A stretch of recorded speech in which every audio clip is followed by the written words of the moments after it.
सुविचार लिहायचे आहे, तर तुम्ही आम्हाला चांगले चांगले सुविचार सुचवा.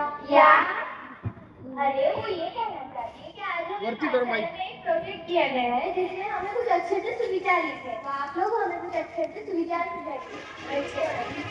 तो फिर तुम पंजाबी में सुविचार क्यों नहीं लिखती? पंजाबी में तो बहुत अच्छे सुविचार है. पर हमें तो पंजाबी नहीं आती. अरे तो मैं सोच के बताती हूँ. इसे सोचने दो, तब तक मैं अपना गुजराती में बताती हूँ. हंसते फिर मत बैठिए. जब तक भक्ति अपना सुविचार सोच के बताती है तब तक हमारा गुजराती का सुविचार लिखता है. अरे सुनो, मैंने एक बहुत अच्छा पंजाबी सुविचार सोचा है. अरे तुम लोगों का क्या चल रहा है? पंजाबी, गुजराती, मराठी मध्ये पण भरपूर सुविचार आहे. जसे की भरलेला खिसा दुनिया दाखवतो, पण रिकामा खिसा दुनियेतली माणसं दाखवतात. ये सुविचार थोड़ी है. ऐसा लग रहा है तुम किसी जगह का एड्रेस बता रही हो. सुविचार तो कैसे शॉर्ट में होना चाहिए, ऐसे चलते चलते भी पढ़ने में आना चाहिए. अच्छा, तो मैं लिख देती हूँ ना आउजो. वो तो दौड़ते दौड़ते भी पढ़ सकते. वाह, विनोद, जोक. अरे क्या चल रहा है आप लोगों का? पंजाबी, मराठी, गुजराती, फिर हिंदी में लिखो ना सुविचार. हाँ भाई, हिंदी में लिख दो. हिंदी में सबको समझ में भी आएगा, किसी का झगड़ा भी नहीं होगा. हाँ सही बात है. वही तो मैं कह रही थी कब से. हाँ तो फिर लिख दो. व्यर्थ की गपशप और आलस में दरिद्रता का वास है, परिश्रम में लक्ष्मी का निवास है. अक्षरा, वो तुमने क्या बोला? दर दर दारी क्या दिया था? अरे साक्षी, दरियाता नहीं दरिद्रता, इसका अर्थ गरीबी है. यार साची, अक्षरा सबको भी पता है दरिद्रता का अर्थ और तुम्हें पता नहीं. ओ बहन, क्या मतलब कि अक्षरा तक को भी पता है? मुझे भी पता है, मैं भी पढ़ी लिखी हूँ. अरे इसके कहने का ये मतलब है कि साची तुमसे ज्यादा पढ़ी लिखी है तो भी उसके दरिद्रता का अर्थ मालूम नहीं, और तुम उससे कम पढ़ी लिखी होकर भी तुम्हें दारिद्रता का अर्थ मालूम है. मैं भी होशियार हूँ, पर इसका मुझे हिंदी नहीं आती. इसका मतलब ये नहीं कि मुझे कुछ भी नहीं आता. यार साची, तुम्हें इस सामान्य भाषा का ज्ञान है और तुम अपनी होशियारी की बातें करती हो. हर्षदा और प्रेरणा, तुमने मेरी भाषा का बहुत मजाक उड़ा लिया. अगर तुम्हें हमारी बात का इतना ही बुरा लगा है तो हिंदी क्यों नहीं सीख लेती. हाँ साक्षी, हर्षदा बिल्कुल सही कह रही है. हाँ साक्षी, हर्षदा सही कह रही है. मैं क्यों सीखूं हिंदी? आप लोग सीख लो तमिल. मैं तो तुम्हारे अच्छे के लिए कह रही थी. अगर तुम हिंदी सीख जाओगे तो तुम्हें गुजराती भी आ जाएगी. हाँ, हिंदी और गुजराती तो पता है. हाँ, दोनों की लिपियां भी मिलती जुलती है. तुमने मेरी भाषा का बहुत मजाक उड़ा दिया. प्रतीक्षा, अब तो सुविचार तुम्हें तमिल में ही लिखना पड़ेगा. मैं तमिल में सुविचार कैसे लिख सकती हूँ साची? मुझे कहाँ तमिल आती है. तो सीखो तमिल और लिखो सुविचार. ओ साची, तुम्हें जैसे तुम्हारी मातृभाषा का अभिमान है वैसे हमें भी हमारी मातृभाषा का अभिमान आहे. याच्यामुळे आम्ही सुविचार मराठीमध्येच लिहिणार. हो, आम्ही सुविचार मराठीतच लिहिणार. तो हमें भी हमारे मातृभाषा का गर्व है तो सुविचार गुजराती में लिखेंगे. आप सबको अपनी मातृभाषा पे गर्व है तो मैंने भी अपनी मातृभाषा पे गर्व है तो सुविचार पंजाबी में लिखा जाएगा. नहीं, सुविचार तो तमिल में ही लिखना चाहिए. नहीं, सुविचार तो गुजराती में लिखा जाएगा. नहीं, सुविचार तो मराठीतच लिहिला जाणार. नहीं, सुविचार तो पंजाबी में लिखा जाएगा. तमिल सुविचार तमिल में ही लिखना चाहिए. गुजराती 10 बार गुजराती. मराठी शब्द मेरा मराठी. पंजाबी लख बार पंजाबी.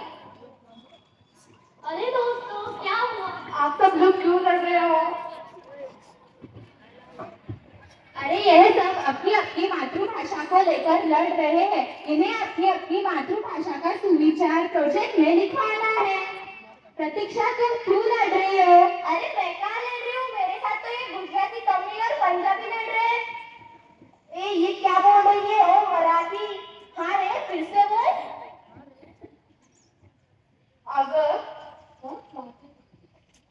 अगर एवी बात है तो मैंने भी मातृभाषा पर गर्व है तो विचार तो पारसी में ही होना चाहिए. नहीं कस्तूरी, पारसी कोई अलग भाषा न छे, गुजराती छे, बस अलग रीत्या बोल. हाँ, विचार गुजराती में होना चाहिए. हाँ ले, मेरे पास भी बहुमत छे. बहुमत? अरे किसी और के बहू का मत है. नहीं, असं कसं? सगळ्यांना आपापल्या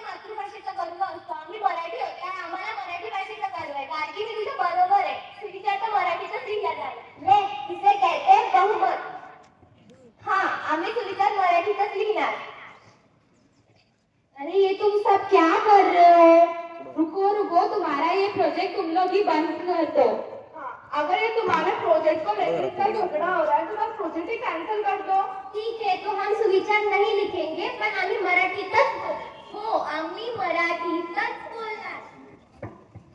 अगर ऐसी बात है तो मैं भी तमिल में ही बात करूंगी। ये तो अपने अभी हिंदी में बोला, अब कुठे ना तमिल आलं मतलब निम्न ये ना कुंदन कुंडू, अब मैं तमिल में ही बात करूंगी।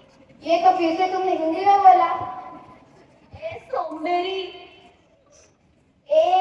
સાચી અપશબ્દ ન બોલવા, મને પણ ગુજરાતીમાં એક એક અપશબ્દ આવે છે। कोणचा बुद्धी लढवल? સાચી मेरा हाथ चुक गया, बिना चौया मार के।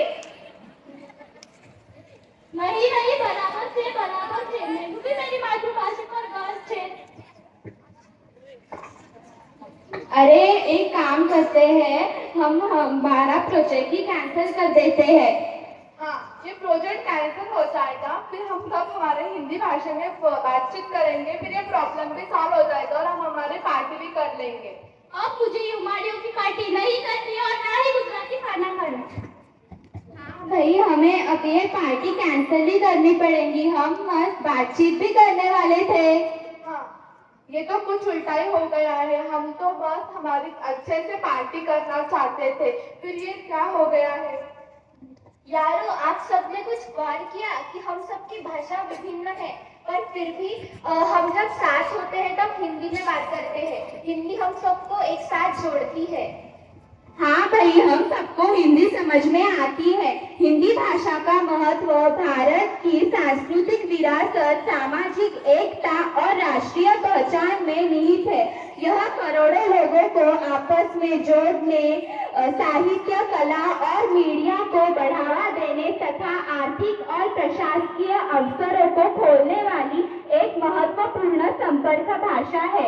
हिंदी सिर्फ एक भाषा नहीं बल्कि ये भारत की एकता का प्रतीक है। हिंदी भाषा हमें हमारे समृद्ध इतिहास के बारे में बताती है। हिंदी विश्व के सबसे आर्थिक बोले जाने वाली भाषाओं में से एक है और भारत की विविध भाषाओं में एकता का प्रतीक है। हिंदी भारत की समृद्ध परंपरा, रीति रिवाजों, विरासत में है।